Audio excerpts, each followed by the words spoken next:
क्या आपने कभी सोचा है कि कोई गांव ऐसा भी हो सकता है जहां लोग हर रात कफन ओढ़कर सोते हैं?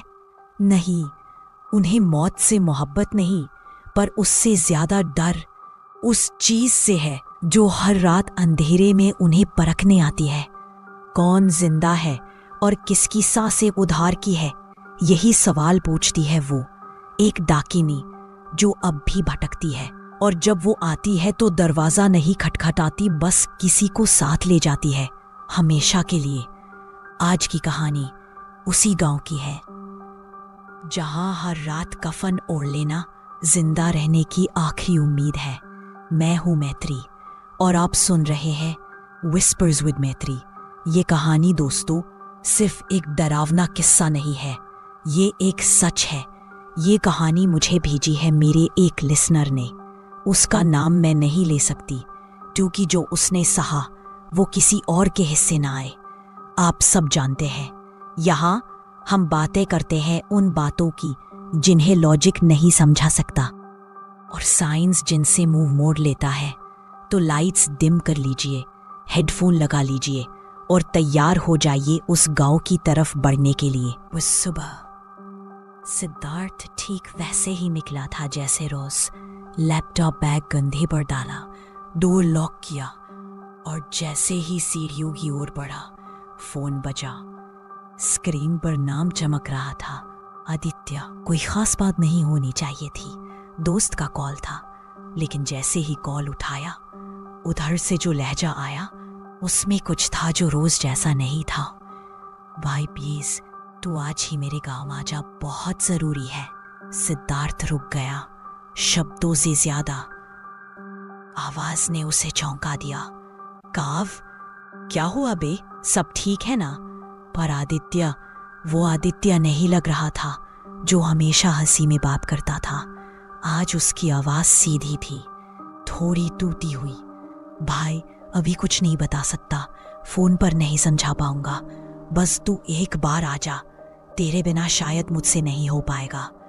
उस वाक्य के बाद फोन लाइन पर सन्नाटा छा गया, दोनों तरफ खामोशी। कई सेकंड सिद्धार्थ के दिमाग में कुछ भी साफ नहीं था। फिर उसने एक लंबी सांस ली और कुछ भी पूछे बिना कहा, ठीक है मैं आता हूं। उसे क्या पता था, ये एक हाँ नहीं, एक दस्तक थी उस गांव के अंदर। सिद्धार्थ और आदित्य ना एक ही शहर के थे, ना एक ही गांव के। उनकी पहली मुलाकात बचपन में हुई थी, बोर्डिंग स्कूल में। वहाँ कभी टिफिन चुराया, कभी साथ में होमवर्क से भागे, तो कभी एक दूसरे के लिए सजा भी खाई। और वहीं से शुरू हुई एक दोस्ती जो वक्त के साथ और गहरी होती चली गई। कॉलेज भी साथ किया और अब जिंदगी की अलग अलग दिशाओं में जाकर अलग अलग नौकरियों में थे, पर रिश्ता वैसा ही रहा। हर रोज बात होती थी, एक दूसरे के लिए वो सिर्फ दोस्त नहीं थे, परछाई जैसे थे। तो जब आदित्य ने फोन पर बस इतना कहा, आज ही आजा, तेरे बिना शायद मुझसे नहीं हो पाएगा, तो सिद्धार्थ ने ऑफिस की चिंता नहीं की। उसने अपने मैनेजर को सिर्फ एक लाइन मेल की, किसी करीबी को जरूरत है, छुट्टी चाहिए। और अगली सुबह वो ट्रेन में था, बेंगलुरु से नीलगढ़ स्टेशन की ओर। वहीं से आदित्य का गांव था, अंधेरी घाटी। ट्रेन में ज्यादा भीड़ नहीं थी। खिड़की से बाहर की दुनिया धीरे धीरे काले, हरे और भूरे रंगों में पिघलती जा रही थी। सामने एक बुजुर्ग बैठे थे। सिद्धार्थ ने हल्की सी मुस्कान के साथ बात शुरू की, मैं नीलगढ़ जा रहा हूँ, वहीं से अंधेरी घाटी, एक दोस्त का गांव है। बुजुर्ग की आंखें कुछ सेकंड के लिए उसके चेहरे पर ठहर गई और फिर चुप हो गए। कुछ पल की चुप्पी के बाद धीरे से बोले, आप उस गांव में जा रहे हैं? हाँ, सिद्धार्थ ने नासमझी में मुस्कुराकर कहा। बुजुर्ग ने फिर एक बार इधर उधर देखा, फिर थोड़ा और पास झुककर बोले, बहुत अजीब इलाका है बेटा, कुछ कह नहीं सकता, पर सुन रखा है कि वहां रात को कुछ अलग होता है। सिद्धार्थ हंसने ही वाला था, पर उससे पहले ही बुजुर्ग चुपचाप खड़े हुए और बिना कुछ कहे अपनी सीट बदल ली। सिद्धार्थ थोड़ा परेशान हुआ। उसे वो बुजुर्ग अजनबी अब याद आने लगे थे। उनकी खाली आंखें, उनकी सीधी सी चुप्पी। और तभी टीटी आया। नीलगढ़ तक टिकट है? हाँ, सिद्धार्थ ने जवाब दिया। वहीं उतरेंगे? जी, वहां से अंधेरी घाटी जाना है। टीटी के चेहरे पर एक पल को कुछ अटका, जैसे उसने कोई अनसुनी बात सुन ली हो। आप अकेले जा रहे हैं? हाँ, दोस्त बुला रहा है। टीटी ने चुपचाप टिकट पंच किया और आगे बढ़ गया, लेकिन जाते जाते बहुत हल्के से एक वाक्य छोड़ गया। कभी कभी कुछ दोस्ती जान से भी बढ़कर हो जाती है। सिद्धार्थ उस वाक्य का मतलब समझने ही लगा था कि खिड़की के बाहर की दुनिया अब कुछ और हो चुकी थी। पेड़ पौधे अब भी हरे थे, लेकिन सूरज अब थोड़ा फीका लग रहा था। रोशनी कम थी, लेकिन घड़ी अब भी दोपहर का वक्त दिखा रही थी। सिद्धार्थ ने खिड़की से गर्दन बाहर निकाली। तभी एक छोटा सा स्टेशन आया। बोर्ड टूटा हुआ था, नाम पूरी तरह मिट चुका था। ना कोई उतरा, ना कोई चढ़ा। बस एक बूढ़ा आदमी प्लेटफॉर्म पर अकेला बैठा था। उसने सिर घुमाकर सीधे सिद्धार्थ की ओर देखा। आंखें सूखी थी, चेहरा पत्थर जैसा शांत। और फिर उसकी होठ हिले। कोई आवाज नहीं आई, लेकिन जो कहा गया वो सुनाई नहीं दिया। महसूस हुआ कफन। सिद्धार्थ का दिल एक पल के लिए रुक गया। अब उस सफर में कुछ भी सामान्य नहीं लग रहा था। आदित्य की कॉल, उसका घबराया हुआ बोलना, रात में ही आने की जिद, ये कोई दोस्ती वाली मुलाकात नहीं थी। ये कुछ और था, कुछ ऐसा जो छुपा हुआ था, किसी परछाई की तरह, जिसका चेहरा अभी दिखना बाकी था। शायद आदित्य तकलीफ में है, या शायद वो खुद किसी और को तकलीफ से बचा रहा है। ट्रेन नीलगढ़ स्टेशन पर आकर रुक गई। शाम ढल चुकी थी, सूरज छिप चुका था, पर रात ने अभी अपने पैर पूरी तरह नहीं पसारे थे। स्टेशन जैसे किसी ने आवाजें छीन ली हो। न कोई चाय वाला, न कोई हलचल, बस एक पुरानी झूलती लालटेन जिसकी मध्यम पीली रोशनी में हल्की सी धुंध लहरा रही थी। सिद्धार्थ धीरे धीरे प्लेटफॉर्म पर उतरा, चारों ओर देखा और फिर उसकी नजर पड़ी। स्टेशन के एक कोने में खड़ा था आदित्य, वही दोस्त। लेकिन चेहरा अब वैसा नहीं रहा था। आंखें सूजी हुई थी, कपड़े हल्के गंदे, और वो चिरपरिचित हंसी अब बस एक पुरानी आदत लग रही थी जिसे निभाना भी भारी पड़ रहा था। बहुत इंतजार करवाया यार। आवाज में वो पुराना जोश नहीं था। ट्रेन लेट थी, सिद्धार्थ ने कहा, और तू तो ऐसा लग रहा जैसे हफ्तों से सोया नहीं। आदित्य हल्के से मुस्कुराया, वो मुस्कान जो जिंदा नहीं थी। चल, बाइक यहाँ खड़ी है। बाइक पर बैठते ही सिद्धार्थ ने कुछ महसूस किया।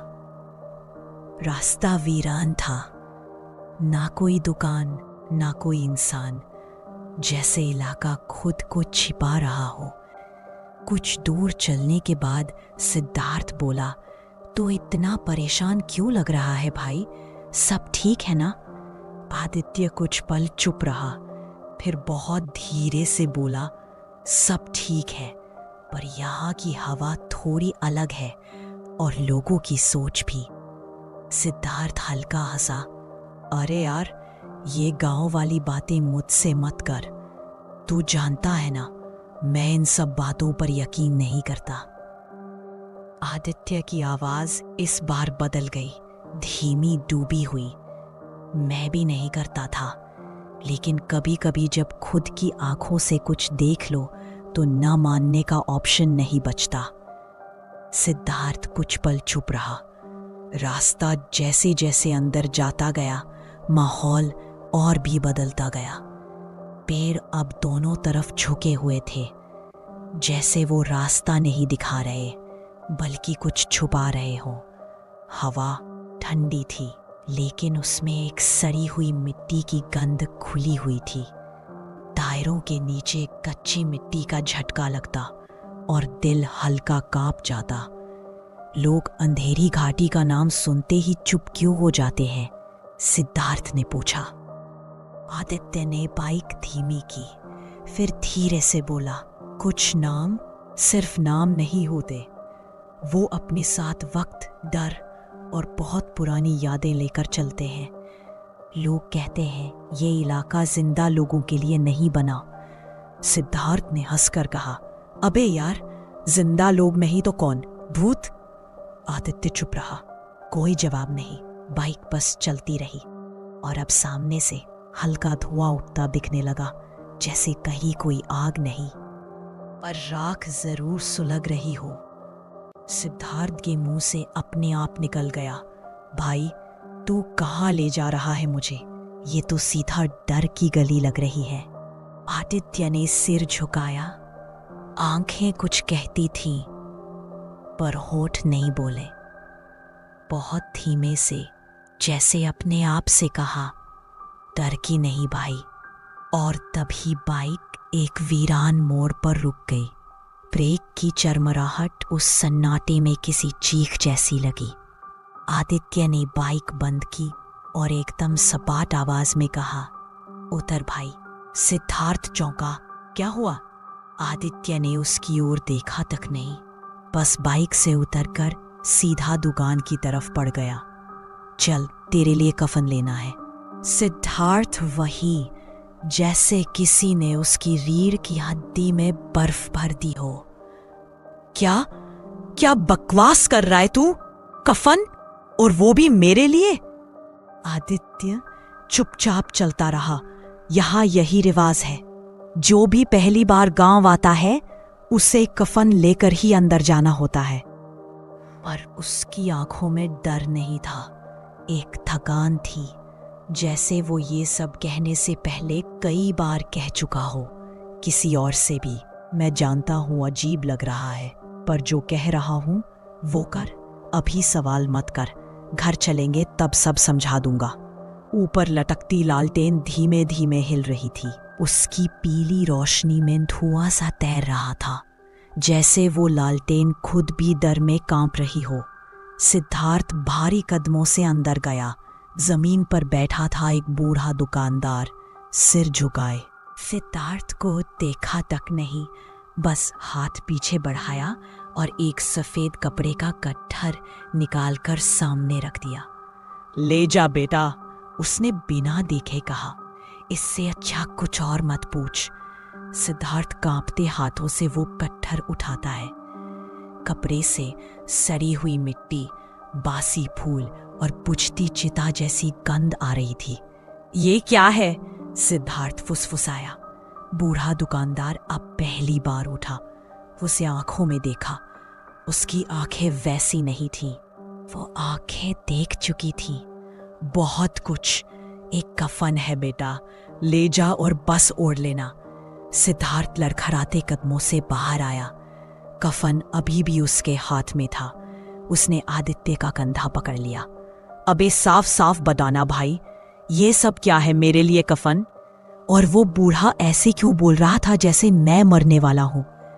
आदित्य की आवाज में अब भी वही ठहराव था। अभी कुछ नहीं बता सकता, रात हो चुकी है। चल, पहले घर चलते हैं, फिर तुझे सब समझाऊंगा। बस मेरी बात मान ले भाई। सिद्धार्थ को अब आदित्य पर गुस्सा भी था और भरोसा भी। दोनों साथ नहीं चल सकते, लेकिन उस रात वो साथ चल रहे थे। बाइक फिर से चल पड़ी। गांव पास आ रहा था और जैसे ही वो पहले मोड़ से गुजरे, सिद्धार्थ की सांस वही अटक गई। हर घर के सामने कोई ना कोई लेटा था और उनके ऊपर ओढ़ी थी एक सफेद कफन। पूरा गांव जैसे शमशान घाट किसी बस्ती में बदल गया हो। भाई ये क्या देख रहा हूं मैं? ये लोग बाहर कफन ओढ़ के क्यों लेटे हैं? मर चुके हैं क्या सब? आदित्य चुप रहा। अबे कुछ तो बोल, क्या ये सच में मुर्दे हैं? सिद्धार्थ की आवाज कांप रही थी। आदित्य ने बहुत धीमे से कहा, देखो वही आपकी बात तो जरूरी नहीं, बस तू मेरी बात मान और चल, ये सवाल अभी मत पूछ। बाइक आखिरकार एक पुराने मिट्टी से बने घर के सामने रुकी। दरवाजे पर जानकी चाची खड़ी थी। हाथ में दिया था, चेहरे पर कोई भावना नहीं। लेकिन जैसे ही उनकी नजर सिद्धार्थ पर पड़ी, उन्होंने सीधे पूछा, कफन लाया बेटा? न स्वागत न हालचाल, बस वही एक सवाल। जैसे वो कफन पास नहीं तो घर के भीतर दाखिल भी नहीं हो सकते थे। जानकी चाची की आवाज धीमी थी, लेकिन उसमें कुछ था जो सवाल गम और शर्त ज्यादा लग रहा था।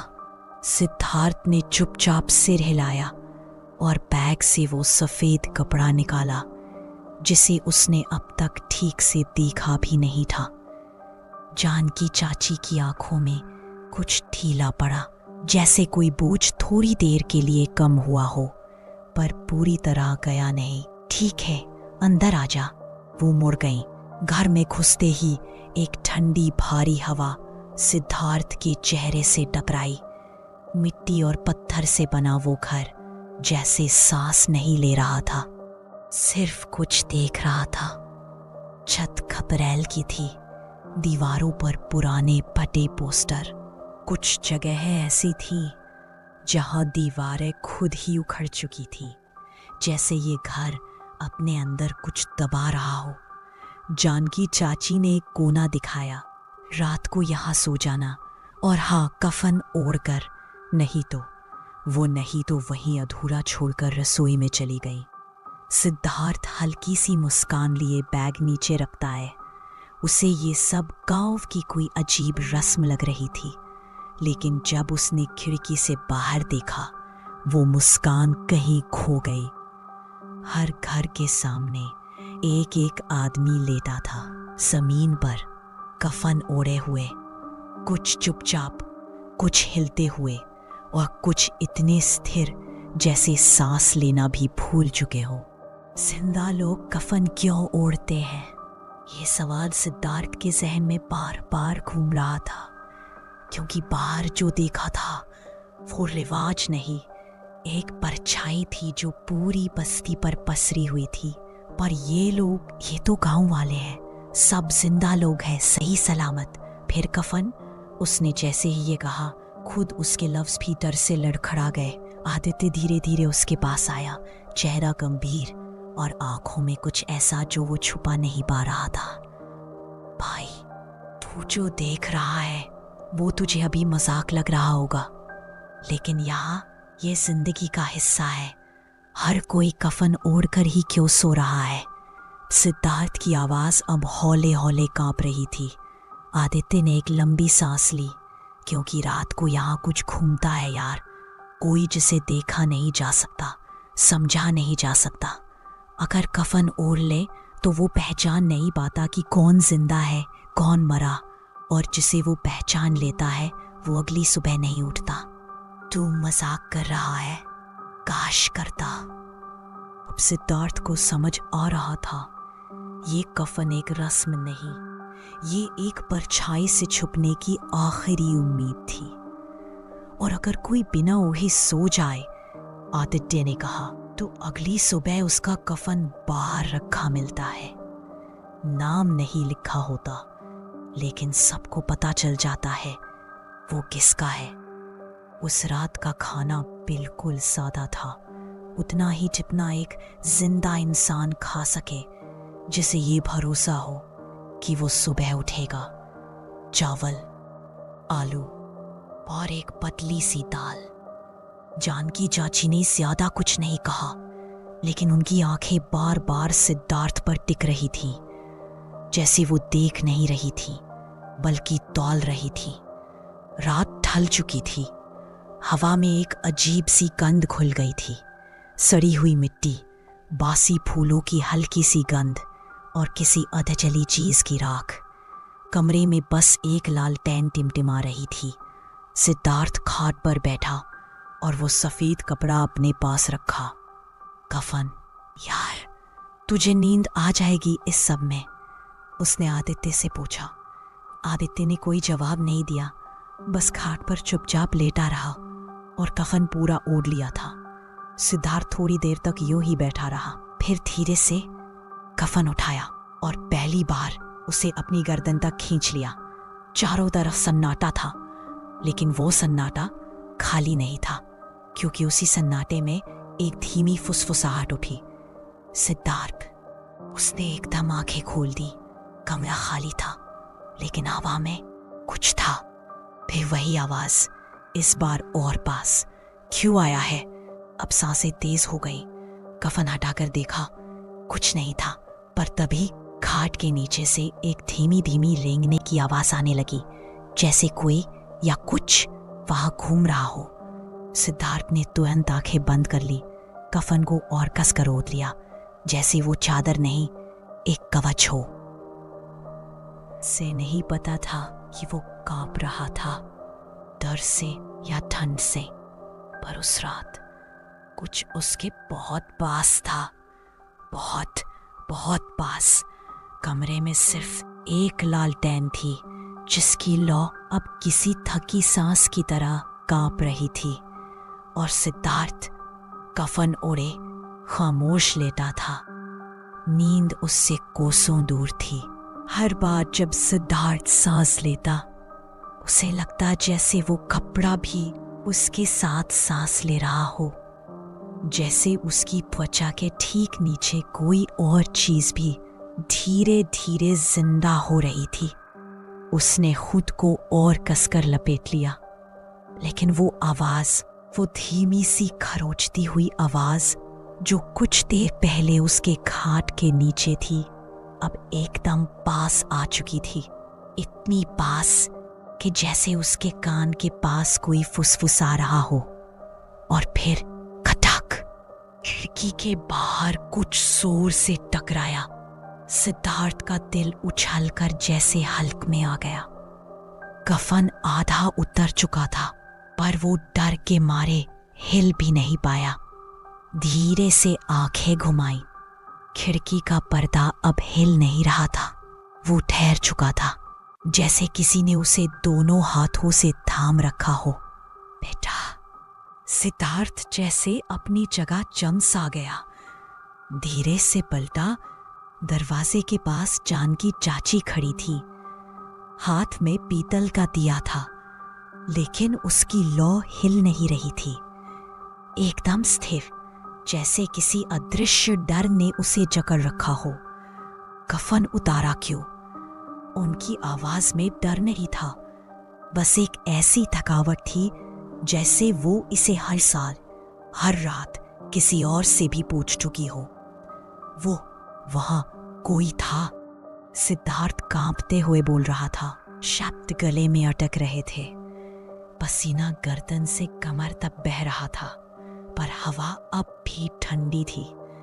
जानकी चाची चुपचाप उसकी ओर देखती रही। उनकी आंखों में ना दया थी ना गुस्सा, बस एक बुझी हुई, थकी हुई चेतावनी। अब समझ में आ रहा होगा, उन्होंने धीमे से कहा, यहां रात को कफन ओढ़ना क्यों जरूरी है? सिद्धार्थ कुछ कह नहीं पाया। होठ सूख चुके थे, दिल अब भी गूंज रहा था।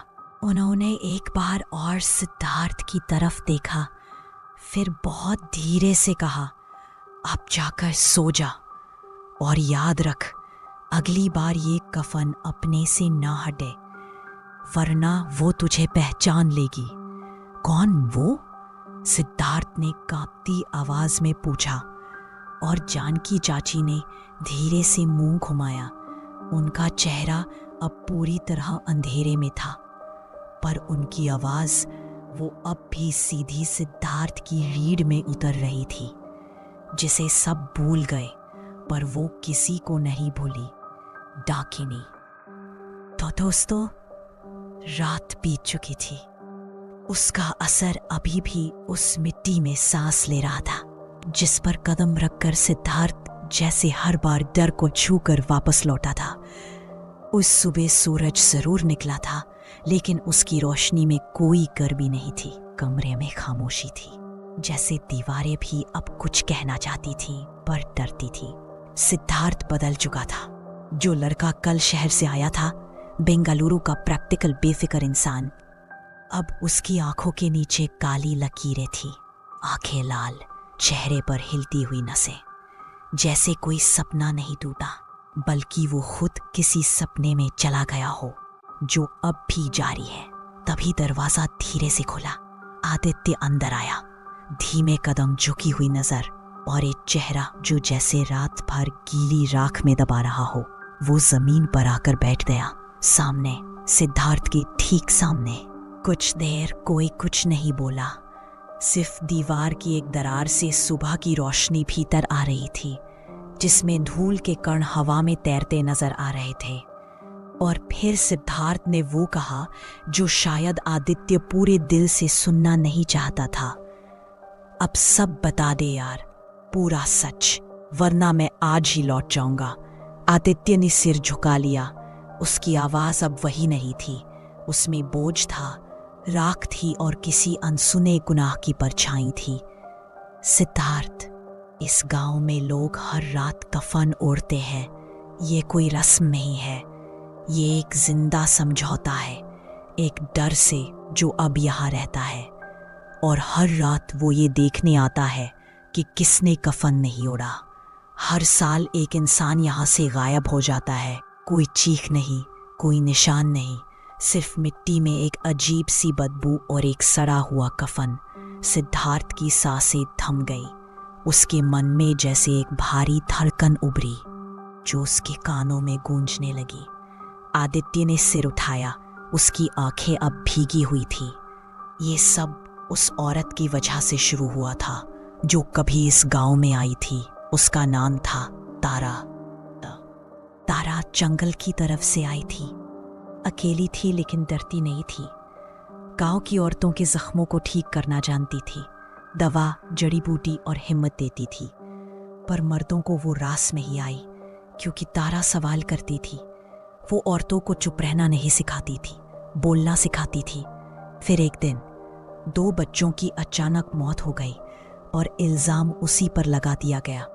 बिना सबूत, बिना दलील बांध दिया गया उसे और दिन दहाड़े जिंदा जला दिया गया। उस दिन से हर रात ये गांव कफन ओढ़ता है, मौत से नहीं, उससे बचने के लिए। मैं जानता हूं, आदित्य बोला। इस बार मेरी बारी है। सिद्धार्थ की आंखें फटी की फटी रह गईं। तू क्यों नहीं भाग जाता यार? उसने पूछा। आदित्य की आंखें अब भी नीची थी, पर उसमें आंसू जमा हो चुके थे। उससे कोई भाग नहीं सकता, उसने कहा। और फिर ज्ञानदेव बाबा जी ने कहा, एक रास्ता और है। अगर कोई इंसान डर से नहीं बल्कि सच्चे इरादे से अपनी मर्जी से उसके सामने जाए, तो डाकिनी उसका शरीर नहीं छीन सकती, क्योंकि तब वो उसका शिकार नहीं रहता। वो बन जाता है एक आईना, एक ऐसा आईना जो उसे उसकी असली सूरत दिखाता है। और जब वो अपनी ही सच्चाई से टकराती है तो उसका शाप कांपने लगता है, कमजोर पड़ने लगता है। अब सिद्धार्थ की आंखों में डर नहीं था, सिर्फ एक आग थी, एक संकल्प। हमें उसके पास जाना होगा, लेकिन बिना डरे नहीं, पूरी तैयारी के साथ। जब सिद्धार्थ को पता चला कि इस साल की बारी उसके दोस्त आदित्य की है, तो वो कुछ पल के लिए हिल गया। पर डर में डूबने की बजाय उसने कुछ और किया, सोचा। गांव की पूरी कहानी अब उसके सामने थी। एक औरत जिसे कभी जिंदा जला दिया गया, बिना कफन के, बिना किसी विदाई के, और मरते हुए उसने वो शाप दिया, अब हर रात तू मरे हुए बनकर सोओगे और हर साल मैं एक को ले जाऊंगी। बस तब से ये गांव हर रात डर में जीता है। पर सिद्धार्थ ने महसूस किया तारा ने सिर्फ बदला नहीं लिया, उसने गांव को वो दर्द चखाया है जो उसने अकेले जिया था। हर रात कफन, हर साल एक जान, हर चेहरा डर में लिपटा हुआ। पर सिद्धार्थ भागा नहीं, उसने एक प्लान बनाया, तारा को हराने का नहीं, उसे समझाने का। सिद्धार्थ सीधे गांव के सबसे बुजुर्ग पापा के पास गया, वही जो अब सिर्फ बिस्तर पर रहते हैं, लेकिन आंखें अब भी वो देख लेती हैं जो आम लोग नहीं देख सकते। सिद्धार्थ ने उन्हें सब बताया और कहा, एक रास्ता चाहिए बाबा, डर को छुपाना नहीं, सामना करना है। बाबा ने बहुत देर तक कुछ नहीं कहा, बस आंखें बंद की और फिर धीमे से बोले, तू अगर उसका शिकार नहीं बनना चाहता तो उसे अपना शिकार दिखा दे, पर जो दिखे वो असली ना हो, और जो असली हो वो छुपा रहे, तब जाकर तारा भ्रम में पड़ेगी। और वहीं से शुरू हुआ सिद्धार्थ का प्लान। उसने कहा, हम पुतला बनाएंगे आदित्य जैसा दिखने वाला, और तारा को लगेगा यही वो है जिसे वो लेने आई है। आदित्य चौंक गया, पर वो तो चेहरा पहचानती है ना? सिद्धार्थ ने जवाब दिया, तू दिखाई देगा ही नहीं, इस बार मैं पुतले के पास रहूंगा, वो मुझे देखेगी और सोचेगी कि आदित्य वही है, पर मैं कफन ओढ़ूंगा ताकि मैं जिंदा लगूं, मरा हुआ नहीं। और जब वो पास आएगी तब बाबा का बनवाया सुरक्षा घेरा, राख, जड़ी बूटियां और वो विशेष दीपक काम करेगा। लेकिन आदित्य ने पूछा, अगर वो घेरा पार कर गई तो? सिद्धार्थ ने थोड़ी देर चुप रहकर कहा, तब मैं उसे रोकूंगा जितनी देर हो सके, क्योंकि बाबा ने कहा अगर कोई उसके सामने खड़ा हो जाए, डर से नहीं बल्कि उसकी पीड़ा समझकर, तो तारा की शक्ति कमजोर पड़ती है। वो कोई राक्षस नहीं थी, वो एक औरत थी जिसे जिंदा जलाया गया। शायद उसे सिर्फ एक बार कोई चाहिए जो भागे नहीं। इसलिए सिद्धार्थ को अब 2 काम करने थे। पहला, अपने दोस्त को बचाना, दूसरा तारा को रोकना। पर कैसे? तभी एक पल को उसे याद आया आदित्य की एक बात, अगर कोई उसके सामने खुद जाए, डर से नहीं किसी और को बचाने के इरादे से, तो वो उसका कुछ नहीं कर सकती। बस यही से शुरू हुआ सिद्धार्थ का प्लान। वो पुतला जो बनाने वाला था, ऊपर वही कफन ओढ़ाया गया जो जानकी चाची ने उसे दिया था। लेकिन इस बार वो सिर्फ छुपाव का नहीं, एक आईना बनने जा रहा था। चारों ओर राख और जड़ी बूटी से बना सुरक्षा चक्र खींचा गया, बाबा के बताए नियमों के अनुसार। बाहर से देखने पर एक सादा घेरा, पर अंदर एक भावनात्मक जाल। सिद्धार्थ खुद पुतले से कुछ दूर बैठा रहा, आदित्य और पीछे दिए के साथ एक सुरक्षित दूरी पर। और फिर इंतजार शुरू हुआ। रात आधी हो चुकी थी, हवा थम गई थी, एक एक पत्ता भी अब हिल नहीं रहा था। और तभी एक धीमी सी आवाज, जैसे कोई बहुत दूर से रेंगता हुआ आ रहा हो। सिद्धार्थ ने आंखें बंद की। गांव की हवा अब गीली लग रही थी। कहीं से वही गंध उठी, कफन, सड़ा हुआ फूल और राख की। और फिर वो दिखी, डाकिनी तारा, जैसे कोई धुएं से बनी मगर अंदर जिंदा। ना पैर जमीन पर थे, ना कोई आवाज, बस बहती चली आई धीरे धीरे। घेरे के पास वो रुकी, उसकी गर्दन एक तरफ मुड़ी और उसने पुतले को देखा। काफी देर तक वही देखा, फिर अचानक उसकी गर्दन एक झटके में घूमी और उसकी नजर सीधी पड़ी सिद्धार्थ पर, बिल्कुल सीधी। कोई चेहरा नहीं था उस आंखों में, बस स्याही और एक घुटा हुआ सवाल, वो क्यों आया है? सिद्धार्थ कांपा, उसके होठ कांपने लगे, पर उसने बोलने की हिम्मत की। तुझे कोई शिकार नहीं चाहिए आज। आज कोई डर कर नहीं आया। आज मैं आया हूं अपनी मर्जी से, क्योंकि आदित्य की जान तुझसे बड़ी नहीं है, पर वो दोस्ती जरूर है जो हम दोनों में है। डाकिनी हिली नहीं। उसकी आंखों से एक बूंद नीचे गिरी, लेकिन वो खून नहीं थी, वो राख थी। सिद्धार्थ अब धीरे धीरे उसके पास चल पड़ा। वो घेरे के बाहर था, पर अब उसका एक पाव उस सुरक्षा चक्र के अंदर था। तारा ने देखा ध्यान से। सिद्धार्थ बोला, तू भी कभी किसी की थी, माँ, बहन, बेटी, और इस गांव ने तुझे जिंदा जलाया, बिना कफन के, बिना विदाई के। और आज हर रात ये गांव तुझे देखकर डरता है, लेकिन तुझे समझने की कोशिश कोई नहीं करता। तू अब भी लौटती है क्योंकि तेरा अंत अधूरा था, पर आज मैं तेरे लिए वही करने आया हूं जो उस रात कोई नहीं कर सका। उसने आदित्य को इशारा किया।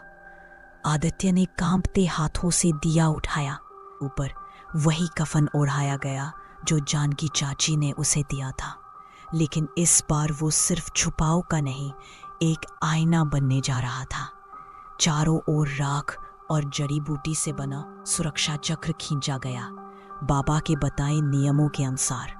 बाहर से देखने पर एक सादा घेरा, पर अंदर एक भावनात्मक जाल। सिद्धार्थ खुद पुतले से कुछ दूर बैठा रहा, आदित्य और पीछे दिए के साथ एक सुरक्षित दूरी पर, और फिर इंतजार शुरू हुआ। रात आधी हो चुकी थी, हवा थम गई थी, एक एक पत्ता भी अब हिल नहीं रहा था, और तभी एक धीमी सी आवाज, जैसे कोई बहुत दूर से रेंगता हुआ आ रहा हो। सिद्धार्थ ने आंखें बंद की। गांव की हवा अब गीली लग रही थी। कहीं से वही गंध उठी, कफन, सड़ा हुआ फूल और राख की। और फिर वो दिखी, डाकिनी तारा, जैसे कोई धुएं से बनी मगर अंदर जिंदा। ना पैर जमीन पर थे, ना कोई आवाज, बस बहती चली आई धीरे धीरे। घेरे के पास वो रुकी, उसकी गर्दन एक तरफ मुड़ी और उसने पुतले को देखा। काफी देर तक वही देखा, फिर अचानक उसकी गर्दन एक झटके में घूमी और उसकी नजर सीधी पड़ी सिद्धार्थ पर, बिल्कुल सीधी। कोई चेहरा नहीं था उस आंखों में, बस स्याही और एक घुटा हुआ सवाल, वो क्यों आया है? सिद्धार्थ कांपा, उसके होठ कांपने लगे, पर उसने बोलने की हिम्मत की। तुझे कोई शिकार नहीं चाहिए आज। आज कोई डर कर नहीं आया। आज मैं आया हूं अपनी मर्जी से, क्योंकि आदित्य की जान तुझसे बड़ी नहीं है, पर वो दोस्ती जरूर है जो हम दोनों में है। डाकिनी हिली नहीं। उसकी आंखों से एक बूंद नीचे गिरी, लेकिन वो खून नहीं थी, वो राख थी। सिद्धार्थ अब धीरे धीरे उसके पास चल पड़ा। वो घेरे के बाहर था, पर अब उसका एक पाव उस सुरक्षा चक्र के अंदर था। तारा ने देखा ध्यान से। सिद्धार्थ बोला, तू भी कभी किसी की थी, माँ, बहन, बेटी, और इस गांव ने तुझे जिंदा जलाया, बिना कफन के, बिना विदाई के। और आज हर रात ये गांव तुझे देखकर डरता है, लेकिन तुझे समझने की कोशिश कोई नहीं करता। तू अब भी लौटती है क्योंकि तेरा अंत अधूरा था, पर आज मैं तेरे लिए वही करने आया हूं जो उस रात कोई नहीं कर सका। उसने आदित्य को इशारा किया। आदित्य ने कांपते हाथों से दिया उठाया। वो वही दिया था जो जानकी चाची ने कहा था कि तारा की विदाई के लिए है। दिया घेरा पार पर गया, धीरे धीरे, ठीक तारा के पास।